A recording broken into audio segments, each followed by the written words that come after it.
Czech and Turkish that have all their letters with diacritical marks as separate playable tiles. Something that Czech and Turkish Scrabble don't have in common, other than being very different languages, part of completely different language families, is their attitude towards Q, W, and X. In both languages, and many others as well, Q, W, and X only exist in foreign loanwords. In Czech, X is the only one that's relatively common, so it gets a tile, while the other two don't. But you can still play Q and W if you have a blank tile. The same cannot be said for Turkish. In fact, Q, W, and X were straight up made illegal in Turkey in order to screw over Kurdish people living there whose Hawar alphabet does use Q, W, and X. Thus, not only are these not tiles in Turkish Scrabble, you can't even play them using the blank. But these languages aren't weird enough.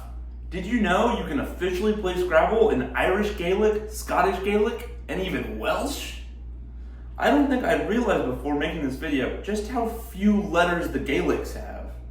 Like, sure, you've got a couple extra vowels with accent marks, but at the expense of J, K, Q, V, W, X, Y, and Z.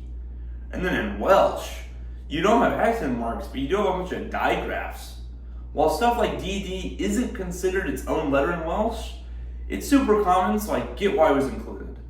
What I find really interesting is CH and LL, since the only other language to have these in its official Scrabble set is the completely unrelated Spanish. If you're sick of the Latin alphabet, you can get Cyrillic tiles if you're playing in Bulgarian, Russian, or Ukrainian, which all have letter distributions so interchangeable, I bet you didn't even notice I switched them around.